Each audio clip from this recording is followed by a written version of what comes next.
10, 9, 8, 7, 6, 5, 4, 3, 2, 1, 0.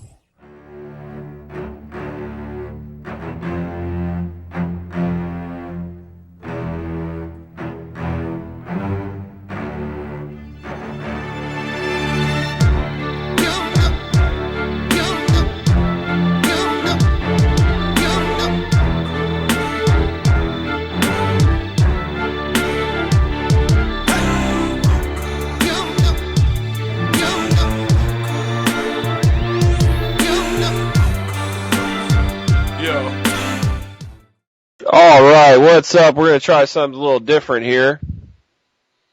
Ladies and gentlemen, welcome to the very first edition of Submit to Reality, because that's what this show is all about. It's about the professional wrestling business. It's about the mixed martial arts industry, hearing it just like it is from Bill and Doug, as always. Yeah, and this isn't no TNA addicts type crap. This isn't something that, somebody wants us to pitch, bad ideas for and things that we don't believe in. This is everything that we believe in. This is our ideas. This is our views.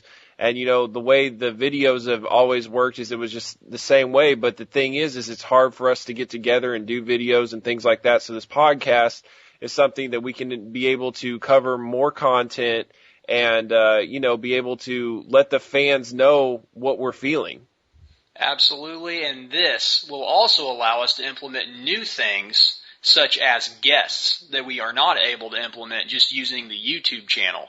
So you're going to hear a lot of interesting conversations on this show, on Submit to Reality, and I pray that we can get a wrestler on this show, because I don't know if we'll have another one after we get one, because we're not going to just sugarcoat and kiss butt and all that type of stuff because they decided to be a guest on our show. We're going to ask them the tough questions. We're going to be straightforward with them. We're going to shoot straight with them just because nobody else wants to do that. And that will also give us an opportunity to talk to the fans as well. So if anybody wants to call in, or if we, are able to record conversations with people, then this is going to add a whole new appeal to this show. Absolutely. And the thing is, like when we were doing the TNA Addicts show, they flat out asked us, ask them what their favorite. First of all, we were supposed to be able to interview wrestlers. That was the whole point. But we just weren't really down with the technology and we needed help and they never helped us. And then when we were supposed to interview the wrestlers, they wanted us to ask what their favorite movie was, what they like to do in their spare time when they're not wrestling. Stupid, corny crap like that we never had any interest in the first place. I mean, we were wanting to ask the real deal questions that the fans wanted to know, and we were never allowed to do that. But the bottom line is that we're able to now voice our opinions on everything and be able to do it more frequently and not have such a long layoff when it comes to the videos. And first things first, Doug, let's talk about the return of The Rock. See, we haven't had an opportunity to talk about the return of The Rock, and I think that people are really excited about it, and rightfully so. I think The Rock brings a whole new atmosphere to the WWE that the fans haven't felt in a long time. Absolutely, and with The Rock, I'm excited. He's making me watch WWE television again. I'm not going to lie. And The Rock and Cena, that's a huge money match that everybody wants to see. The only problem is they really need to change WrestleMania to RockaMania, because that's really all they have. And that's really all they've been building this whole show around is The Rock. We can go into detail, which we can now, so let's do that. Really, I don't even know the whole undercard. I know that Snooki's in some match with John Morrison, and Trish Stratus is in the match, I think. The bottom line is nobody would care about WrestleMania. Imagine if The Rock wasn't even involved in WrestleMania and he was just staying in Hollywood. Which is a normal thing now. Exactly. That's basically what's always been. So, they're so lucky they got The Rock to be involved in this deal. Absolutely, and The Rock has added a whole new level of, interest in the WWE product, but let's get something straight, because The Rock cuts a couple of promos on Monday Night Raw and Cena responds to him, doesn't mean the WWE is no longer PG. It does not mean that the WWE has turned the corner and they're going to go back to the way they were in 2001. That's absurd, you know, and for you people to think that just really just baffles me because, you know, right now you got to think about some of the things that they are doing, like one of their big main events, Triple H versus The Undertaker.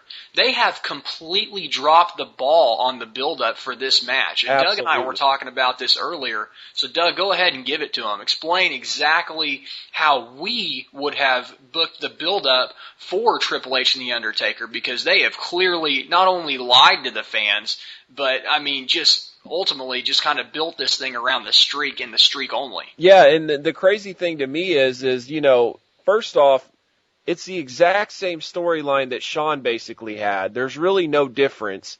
And they're not really acknowledging that Triple H and Taker have already faced each other. So at least Triple H could be to the point where he said, you know, look, I faced you at WrestleMania 17 and I failed. Now I know what to do, and my best friend showed me the way to beat you. Not just that, they should show Triple H being devastated that his best friend doesn't wrestle anymore because of The Undertaker. There's really no even acknowledgement of that. I mean, and not just that, Triple H is coming out in the exact same outfit, you know, the same shirt, jeans, no new look, nothing fresh about this feud at all. It's very stale, it's very boring. And, you know, they're just basically basing it on, you know, two icons, two legends going at it, and one guy's going to try to end the streak. It's a horrible booking job, and it's just basically all based on name value, and that's it. And you want to, I mean, think about this. Triple H just comes out after Taker comes out. They stare at each other for a good minute, and then they look at the WrestleMania sign, and then you know, Triple H does the crotch chop, and then Taker does the throat slash, and then they leave. Like, is that supposed to be the type of build-up that you want to go with? I mean, if anything, Taker should have came out, and then the lights should have gone out, and then when the lights came back on, you know, Taker should have been bloody in the ring with Triple H holding a sledgehammer and a trench coat. You know what I mean? Something serious. Right. Well, something should have at least happened to Undertaker, to where when Triple H came out, there was excitement. I mean, exactly. All happened is Taker comes out that they built this whole, I don't even remember what the date was, 2/21, was that the date? Yeah. Yeah, they built this whole 2/21 date video and all this, and people were all excited about it. Taker comes out right after that, Triple H comes out, they stare at each other, and we're off to WrestleMania. Like, what? I know, and to me, I mean, I just feel like they totally dropped the ball on this. I mean, after Taker's laying in a pool of his own blood and Triple H is standing over him with a sledgehammer, the next week people would want to tune in to see exactly why Triple H did what he did, and then he can explain the whole thing as how he hasn't been the same since Shawn Michaels, you know, was retired by Undertaker at last year's WrestleMania, and the fact now that Triple H has had time to evolve and has had time to really learn from his loss from the Undertaker at WrestleMania, and then say, look, man, I know that I can beat you, and I'm going to beat you. Not just that, Bill, I just thought of this while we're talking. You've got a guy that was taken out by Sheamus. That is why Triple H was gone that long. And now Sheamus is barely a mid-carder feuding for the U.S. title against Daniel Bryan. And now we're supposed to believe that Triple H can break the streak? Are you kidding me? It's like, what has Triple H done recently that makes you think he can break the streak? Exactly. I mean, you've got to be able to believe that Triple H can do it. And I mean, this is pretty much little build-up for this match is because everybody pretty much knows that Triple H is going to walk away, you know, in defeat. Absolutely. So I think they're just trying to just kind of ease through this match, have a selling point for Mania, but not build up Triple H too much so that he looks bad when he loses. But it doesn't matter because that's the WWE's thought process, is that Triple H is going to look bad. But as long as you have a good match, Triple H is already an established main event guy, and he's been for a very, very long time. It doesn't matter whether he wins or loses anymore as long as they go out there and have a great match. Right. But, I mean, dude, do you remember the build-up for Shawn and Taker? I mean, it was great stuff, and they had some unbelievable video packages. They nailed it. This stuff is crap. This stuff is crap. And it just kind of shows you the direction of the WWE in general when they lose a guy like Shawn Michaels. I mean, they have failed to create new stars. You can say whatever you want to about them giving the strap to people. Well, guess what? The straps don't mean anything. You're putting in a bunch of young guys that aren't ready for the main event spotlight in the main event because you're basically just rushing them because you're desperate to find those new future stars, but you're not willing to invest your time in actually building them up and allowing them to develop their skills. So that's why the WWE is running into this problem. You know, first they don't develop new stars, and then as soon as they're losing the stars that are established, now you find that they're rushing guys into the main event. Absolutely. And when we say rushing, I mean, what's crazy to me is a guy can become a champion and it will hurt him more than it would if he never became champion. Because what happens is you look at a guy like Jack Swagger who became a champion, and you look at him now and you're like, this guy isn't even, you know, he just luckily got into the Jerry Lawler, Michael Cole big match, woohoo. But before that, he was doing nothing, and this guy is a former champion. So when you look at that, you say, well, the company realized they made a huge mistake in this guy, and he should have never been champion in the first place. So by him becoming champion, he's lost more credibility than what he had before he was champion. It's just, it's stupid. And honestly, you know, The Rock is talking a lot. Now we're going kind of switch gears here back to The Rock. Since this whole show basically revolves around The Rock. Yep. He's done a lot of interviews recently, and he's really changed his tone. Yeah. You know, he's saying now, hey, I'm not retired. I can get back in the ring at any time that I choose. And he says that there are big plans for him and Vince after WrestleMania. So to me, it sounds like he's definitely going to come back, and he is going to face John Cena, which is going to be a huge event.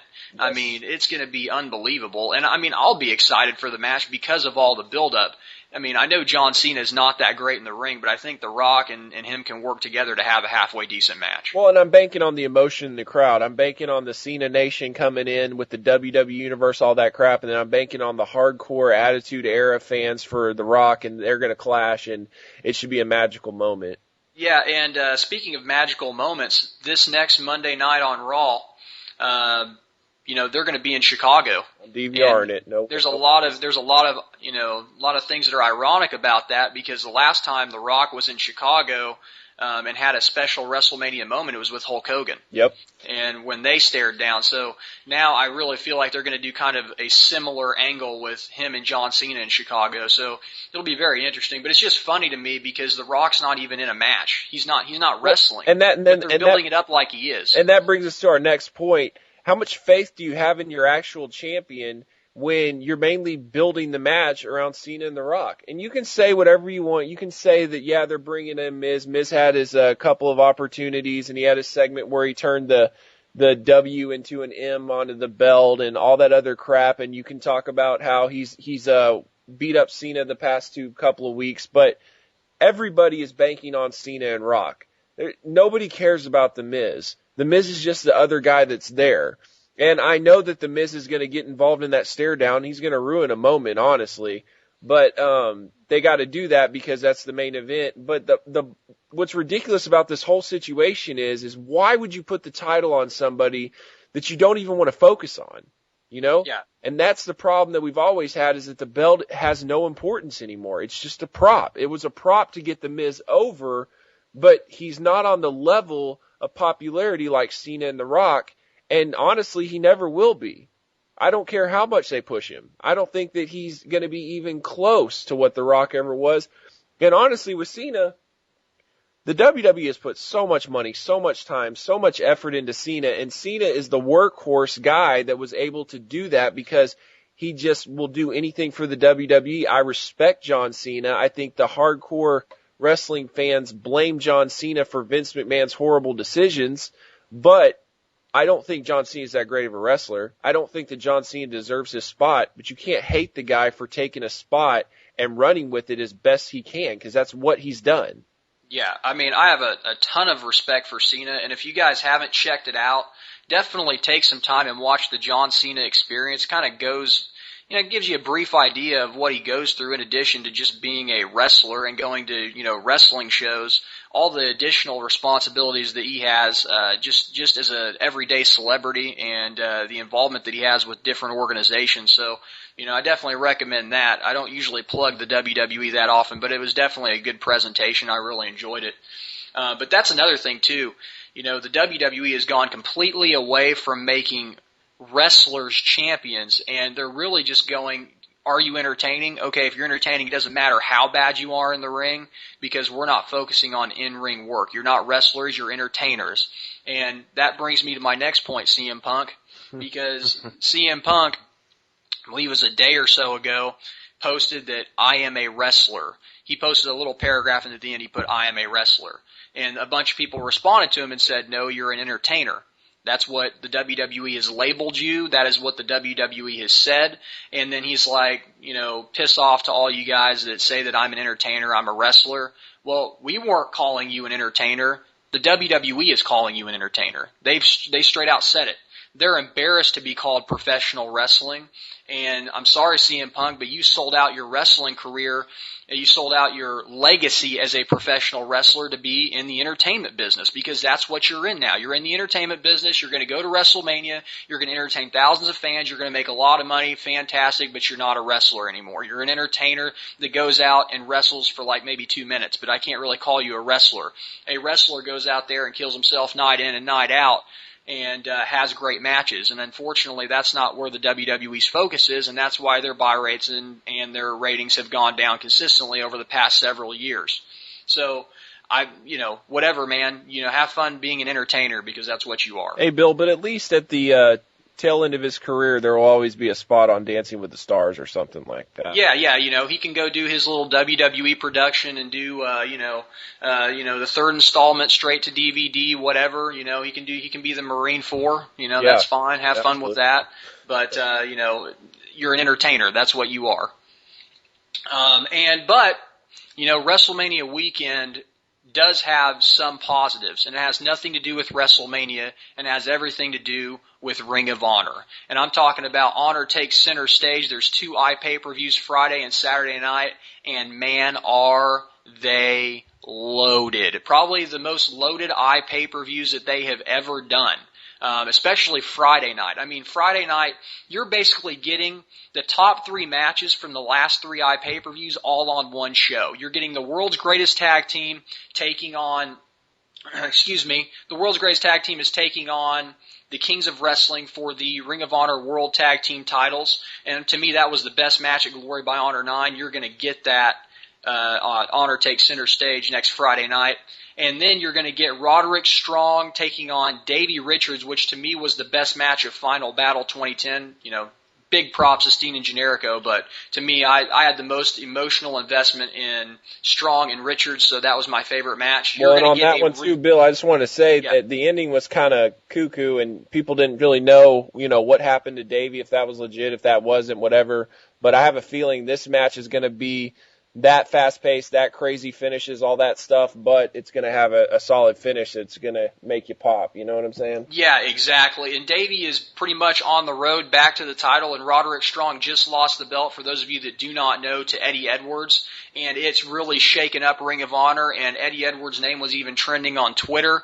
So that's a lot of good publicity for Ring of Honor, and I'm really looking forward to seeing how Eddie Edwards does as champion.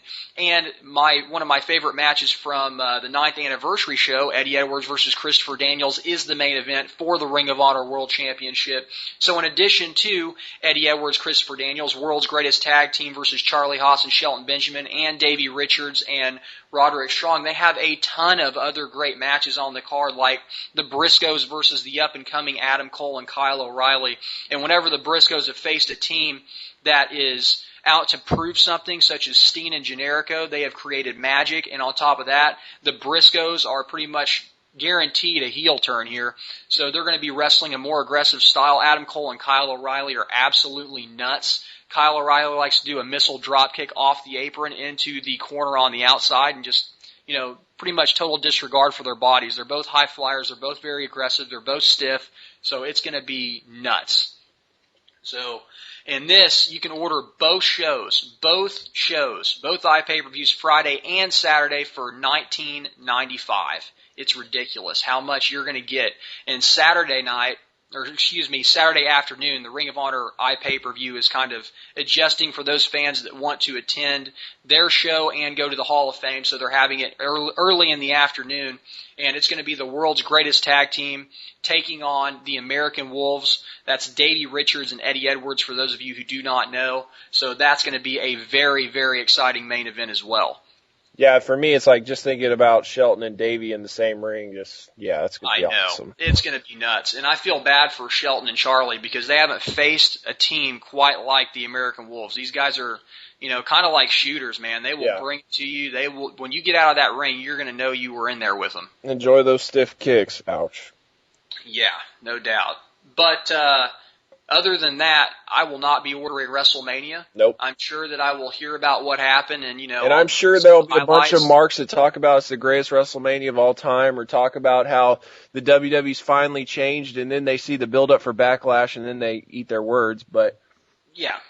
I think those who still have blind faith in the WWE, they're few and far between. I think a lot of people have kind of woken up to the fact that the WWE will have good matches every so often, but that gap is just getting wider and wider because your top stars, your top wrestlers are gone. Now all you do is have a bunch of entertainers, and then a bunch of young guys that are just shoved down your throat that aren't ready for the spotlight yet. You know what I find funny, Bill, though, is it seems like whenever someone leaves, then you get some big return. It's like... Yeah. The Rock left, Shawn Michaels came back, and now The Rock has come back and Shawn Michaels has left. It's like they always have that one thing that'll keep you glued in, Yeah. But to me, it's like eventually those one things are going to go away. Yep, they'll be gone. And then what do you have? And when you see the reactions that these guys get to, your Booker T's and The Rock, which is his reaction was on a whole nother level, but the fans react to these guys because they miss the past. Yes. And you don't hear reactions like that on WWE TV anymore. Not those loud, monstrous pops that you heard for Booker T and also for The Rock and Cena and their exchanges. So, it tells me more than anything that the people miss the past and they're looking for the future, but the WWE hasn't provided it to them yet. Yep. And in my opinion, I feel like pro wrestling really is determined on what the WWE is going to do. Because TNA clearly isn't capable of writing a good show. It is not capable of delivering a solid product for a long period of time. And not just that, they don't have a lot of money. Eventually this money's going to run out because they're not going to keep, generating good revenue. So, it's really going to be on what the WWE is going to do. And are they going to fold, going against the UFC, or are they just going to actually step their game up and really bring back pro wrestling to what it used to be? And that's another thing, Doug. The WWE really has to worry about whether or not a lot of people are going to buy their show, because you've got GSP and Shields coming up in Canada, and it's going to be the UFC's biggest show they've ever done, and that's in April. So some people might save their money to buy GSP and Shields, which they are doing a primetime show for also. So this buy rate for the UFC is going to probably exceed 1 million. Yeah. And the thing is, too, not just that, Toronto is a huge area for the WWE. Canada is a huge area for the WWE. And I think the UFC is really taking that market. So I think it's really going to hurt the WWE. I feel like that the roles are transitioning, and, fans are excited because The Rock is there, but I don't think they have a lot of faith in what's going to happen in the future. In my opinion, The Rock will wrestle again, though, and honestly, I think that SummerSlam in LA makes the most sense for him to wrestle. And it also brings back pride again to SummerSlam. It also makes it a big time pay-per-view, which it hasn't been in a long time. So that's my prediction. Yeah, we'll definitely see what happens there, but we'll transition again here. The UFC bought Strikeforce, and a lot of people don't understand what that means, so I'm going to go ahead and let you explain the magnitude of how big this purchase was and what it means for the sport and the rapidly growing sport of mixed martial arts. Well, with the UFC, it's always been, no matter when they've been around, when Pride was around, there was always so many fighters that were at another organization that you could never really determine who the number one fighter was. And when the they bought Pride, it was like, okay, well, there's really no serious contenders. Well, then Elite XC popped up, and, you know, they got some pretty solid, good fighters, and some of the fighters that the UFC had built previously, like Robbie Lawler and Nick Diaz. And, you know, you were thinking, oh, you know, this isn't too bad. And then what if this guy fought this guy at the UFC and stuff like that to establish see who's the best in the world? Well, then when Elite XC went under and Strikeforce bought out Elite XC, and then they got on Showtime, and then all of a sudden guys like Alistair Overeem and Gilbert Melendez and Nick Diaz and Robbie Lawler and Jake Shields and all these other guys started forming, it got to a point where Jake Shields was clearly the number one contender for the 170 title in Strikeforce. Alistair Overeem is the champion in Strikeforce, and he, in my opinion, is probably the number one contender to Cain Velasquez, especially if he wins this tournament. And then you've got Nick Diaz, who I think is a more than a number one contender when it comes to the 170 title in the UFC right now. And then they brought in Paul Daly. I mean, they have some serious contenders. They brought in Dan Henderson. They brought in Fedor, and those are all guys that Dana wanted to keep, but he got outbid basically. And Gilbert Melendez too, another guy. Yeah, so we have all these guys, and now that UFC has bought out Strikeforce, there is no more debate. Mixed martial arts is the UFC. All the fights are under the same unified rules. It makes it the UFC like the NFL logo, the NBA logo. Like that represents the sport now. Now, granted, they're going to try to keep Strikeforce separate, but don't fool yourself. If people really want to see fights, they're going to make fights happen. And that's the difference between the UFC and the WWE and boxing and what they listen to their fans. Their job is to give the fights that the fans want to see. WWE, pro wrestling, whatever you want to say, they think we're morons. They think we're stupid. They think we're a bunch of marks that don't understand what we want. They think that they can give us whatever they decide that they want to give us, and we're going to accept it with open arms. That's why CM Punk will say that, oh, leave me alone, you idiot, yada, yada, yada, because they have no respect for us. They think we're just some little peon that hangs around the show and that worships every word they say. Dana White, Zuffa, they want to give the best fights for the fans. That's their goal. Because you want to know why? Because they know that the fans generate the revenue.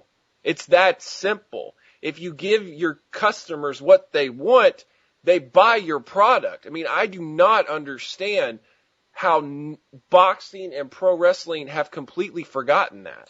And what's even crazier to me is that the numbers reflect that. The ratings reflect that. The buy rates reflect that. And yet they still fail to change. They still fail to realize what the consumer wants. And the UFC is really mostly about pleasing the diehard MMA fan. Because if the diehard MMA fan is happy, the casual fans will follow. The casual fans are going to buy pretty much no matter what anyways, but the diehard MMA fan is the core of your audience. If they leave, then they're going to tell others not to watch also. And that is exactly what is happening in pro wrestling. Your diehard pro wrestling fans have left the WWE or, watched TNA for a little bit and then left that, and now they are all watching the UFC. And not just that, Bill. Let me give some examples, okay? What's the difference between a diehard and a casual, and why would a diehard generate the money? Okay. Exactly. When I was a teenager, I worked at Hollywood Video, okay? Anybody that rented a WWE video or a WCW video or anything like that, I would talk to them. I would promote the company. And then not just that, I would let them know, hey, things have changed now, like I remember one kid, he came in and I asked him, do you still watch the WWE? He said, no, I don't watch it anymore. He's like, Shawn Michaels used to be my favorite wrestler and I don't watch anymore. I was like, dude, he's coming back. He's wrestling as Triple H on SummerSlam. You know what I'm saying? And I do that with mixed martial arts. I promote the things that I love. Word of mouth is huge. Yep. And when you piss off your hardcore customer, I'm not promoting anymore. Like right now, I saw a couple people, young guys, and I was just like, hey, you guys watch the UFC? And they were like, yeah, every now and then. I was like, well, you might want to check out this one coming up because it's Shogun and John Jones is a big up and comer, and this guy like could be the future, So they ordered the pay-per-view, and then I talked to them the day after the pay-per-view, and they were blown away by what they saw, And then who knows? They're going to tell their friends, and they're going to tell their friends. Casual fans don't put their neck out on the line. Yep, and that's exactly what we did with TNA, and you kind of saw what happened there. We put our neck on the line for TNA. We promoted their product. We even promoted things that we didn't really like. Yep. But we believed in the product as a whole, and that's why we had no problem, telling other people, hey, watch this. This is the future. They're offering an alternative from what the WWE is giving you, and now they've completely went the opposite direction, and that is why they're in the bind that they're in now and will probably be out of business within the next couple of years. I can't believe that they're referring to the network now. Like, they're doing that every show. Like, did you not see that on TNN, on ECW? Yeah, did you not hear Cyrus the Virus mention the network? I mean, it was actually entertaining and funny when he did it. And honestly, I think the network is probably going to turn out to be Dixie Carter, and who cares? And that's another thing. The fans have to care about Dixie. Nobody cares about Dixie. And not just that, your dumb booking has actually wanted you to make a decision to pick a legendary icon, somebody that we all grew up with in Hulk Hogan, or some dumb idiot bimbo who's 45 years old who used to produce country music. Which one are we going to pick as a wrestling fan? Like, that's the type of brainless sense that these people have. That's why I tried not to bring them up, because they're just frustrating, Yeah, I watched some of TNA, man, and it was awful. I was like, oh no. And I mean, I don't know how many times that Ken what is his name? Ken Kennedy, Ken Anderson, whatever. Yeah. Has to say that he's an a-hole. Like, seriously. And they did, have you seen the a-hole music remix, Bill?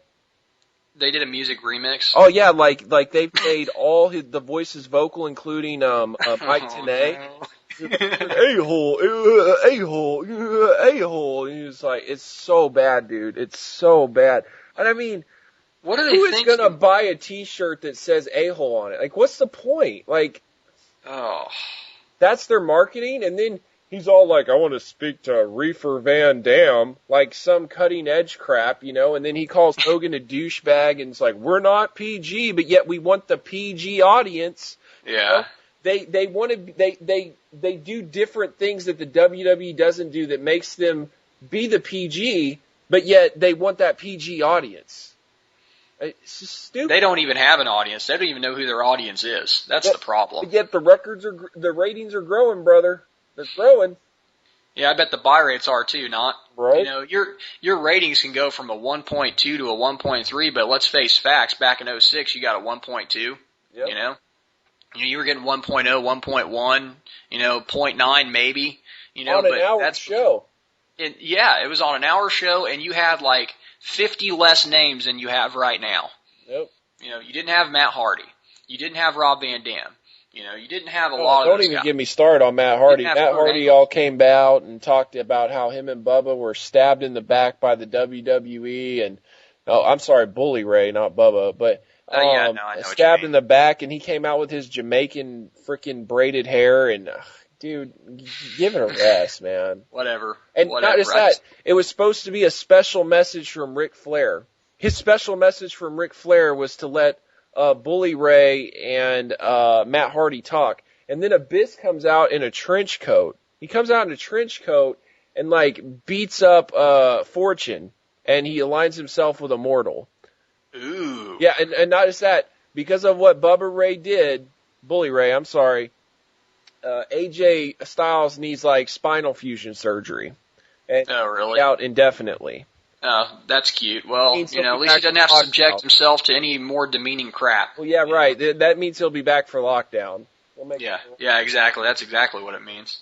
And don't forget, Lethal Lockdown will probably have Hulk Hogan and Ric Flair in it, and Bully Ray. Oh, God. Yeah, so, whatever. That's fine. Train for your comeback, brother. Why, Steve? Why? Yeah, it's so bad. That's why I watch MMA, And speaking of MMA, I just talk about I don't know when we'll air this podcast, but tomorrow night they have a fight. Phil Baroni's fighting and Bobby Lashley's fighting on HDNet. It should be pretty good. It's a solid, clean, free card. So I'd check it out if you have HDNet. Also, they're doing the Voice versus Mike Chiavello, which is always awesome. It's like a sit-down interview, and it's with Vanderlei Silva. So, I mean, all pride marks, all hardcore MMA fans are looking forward to that. Nice. Then Saturday, they're doing the Ultimate Fight Night. Can you believe it, Bill? Tito would be fighting in 2 days. I know. If he was. I know. And, that's pretty disappointing for me because this was going to be a big test for him. I know. I know. And he gets to fight Ryan Bader, and it's not too far away now. I mean, at least he's not having to be out like another 6 to 8 months or whatever. I know, make me puke. But he's his replacement was Phil Davis. A lot of people feel like Phil Davis is a guy that could beat John Jones in the future, like that those two would match up and be the main spots in the light heavyweight division. We'll see. We'll see how he does against Nogueira. His strong point, of course, is wrestling. It's definitely not striking. I feel like John Jones is a much more well-rounded mixed martial artist. But we'll see. Phil Davis could definitely get better. Some of these guys are getting better, like between fights, like a huge improvement, and you can tell. And we'll see how Little Nog does. I mean, Little Nog had trouble with Jason Brills. He lost to Ryan Bader, so he might be on his way out if he loses this one. And then Dan Hardy's fighting Anthony Johnson. Get this, Bill. Anthony Johnson when he first started his fight camp, he weighed 230 pounds, which was like 2 months ago. And he fights 170. 170. That's freaking nuts. How are you going to cut that much weight? I know, like even his manager. You're going to kill yourself. Even his manager said he should be fighting at light heavyweight. Yeah, I mean, there's no reason. I mean, at that point, do you really have a strength advantage, or are you just like hurting yourself? I know. Like if you're having to cut that much weight, you're affecting your own performance. That's crazy to me. I can't believe you would cut that much weight. And he's fighting Dan Hardy, and Dan Hardy, in my opinion, is overrated, but he's a very charismatic and entertaining fighter. So it's right. But I mean, his best win is Marcus Davis, who's now cut, seriously. And like he beat Mike Swick and Marcus Davis. Both aren't fighting in the UFC right now. And watch out because GSP couldn't finish him. Yeah, exactly. That could leave a lot of little open eyes for GSP and Jake Shields. Although Carlos Condit finished Dan Hardy in 1 round, just saying. Yeah, I know. But every time we doubt these guys, like Anderson Silva, we were doubting his performances. A lot of people were doubting his performances, and he goes in there and front kicks Vitor Belfort in the face and knocks him out. And Vitor had never been knocked out in his entire career. Actually, had never been really rocked in his entire career. Yeah. So to me, that was just absolutely insane and solidified Anderson Silva as one of the top pound-for-pound fighters, if not the pound-for-pound best in the world. I remember Chuck dropped him pretty good, but he popped right back up. He was Yeah, I remember that, but, I mean, he got dropped like a sack of bricks by Anderson. Was that 37 and a half? Yeah, 37 and a half. But right.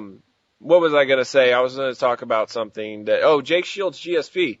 Jake Shields GSP to me is, it's a big fight. And I feel like that if George fights a smart fight, if he just stands there and actually just trades with Jake Shields, he will dominate him.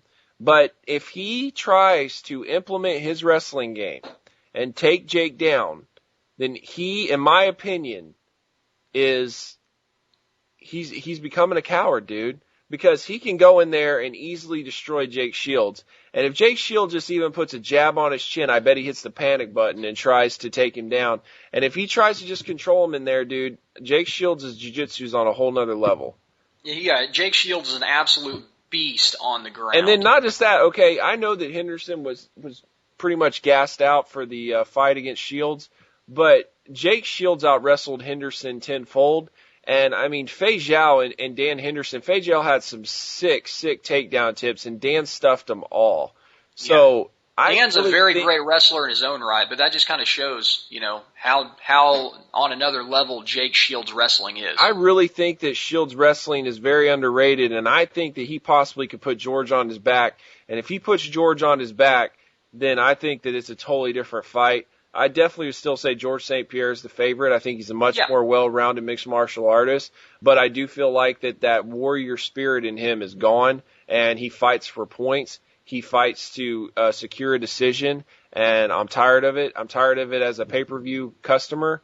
Yes, Tito is always going to decision, but man, Tito's trying. Tito is trying. He's trying to finish, and he's just coming up short. But even Tito, like, sometimes he wouldn't have the knockout blows, but man, when the guy was done fighting him, his face looked like freaking beat up hamburger, Yeah, Tito always leaves it all in the cage and does everything that he can. Another thing about Tito, too, is when he starts the first fight, like, he throws down. Like, he started the fight off of Matt Hamill with a kick to the face, and Tito's always been like that. He was looking good. Yeah.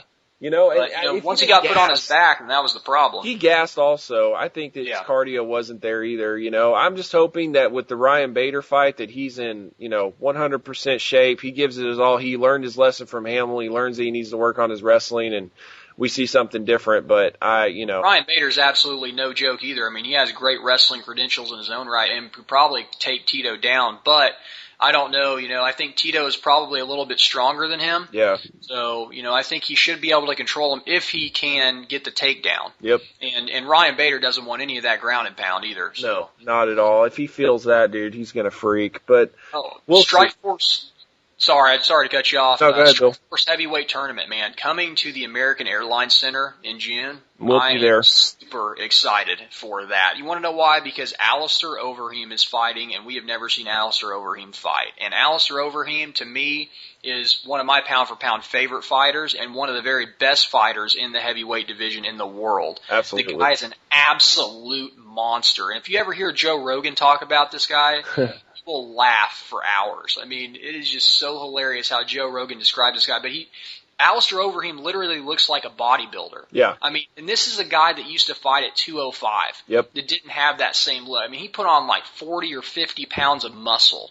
And he is just an absolute monster. I mean, he's got sick stand-up, sick Muay Thai. He's good on the ground. He's got well-rounded jiu-jitsu skills. I mean, you saw what he did to Brett Rogers, Doug. I mean, he destroyed Brett Rogers. So. And not really saying that Brett Rogers is an unbelievable fighter. No. But the fact is, he went in there and beat him in minutes, And Brett Rogers was at least competitive in all his fights. And Alistair went in there and just completely destroyed him. Alistair won the K1 championship. I mean, to win a K1 tournament as an MMA fighter is very, very impressive. I know a lot of people say he's just a kickboxer. He's not. He's an MMA fighter. He's been fighting MMA for a very long time. In my opinion, he's hit his peak because he's now fighting at his actual weight that he should have been fighting for a long time. So I'm really excited to see Alistair live. I'll get to see King Mo fight again. I saw him fight live when he got knocked out by Fei Zhao. They're talking about him maybe fighting Vincent Prue, which, man, if he has to fight that dude, then it's going to be a tough test for King Mo because he's got a pretty good sprawl, and he's got sick stand-up. Gina Carano's supposed to be on the card, and then Josh Barnett's supposed to be fighting Brett Rogers. It should be a sick card. I'm very stoked to go see it live, and that's just another MMA event that I've seen. And if you think about it, Bill, we've seen a lot of the who's who of mixed martial arts fight. So. Yeah, I mean, we really have. I mean, we got to see Vitor, Rich Franklin, George St. Pierre. I mean, a long list of fighters fight. Diego Sanchez, Roger Horta. I mean, we've seen Crow Cop. We've seen some. We've been to 2 UFCs, and this will be our second Strikeforce also. Yep. So we're very fortunate to be so close to 2 major cities. For sure. So that we're able to have an opportunity to go to these events. But for sure. Well, do you have anything else to add? Because I think that about wraps it up for me. Yeah, that's pretty solid for the first time. I'm sure we'll have more to say. If you're a wrestling fan, definitely check out Monday Night Raw this week. It's huge. It's been built up, and I'm so excited. I'm honestly looking more forward to this Raw than I am the WrestleMania. I really am. This is the confrontation that we all wanted, and we're finally going to get it. Exactly. And I mean, I just want to thank everybody for tuning in that was listening to our podcast. And, it's up to you guys. You guys are the ones that have made us successful up to this point. And the same thing goes with the podcast.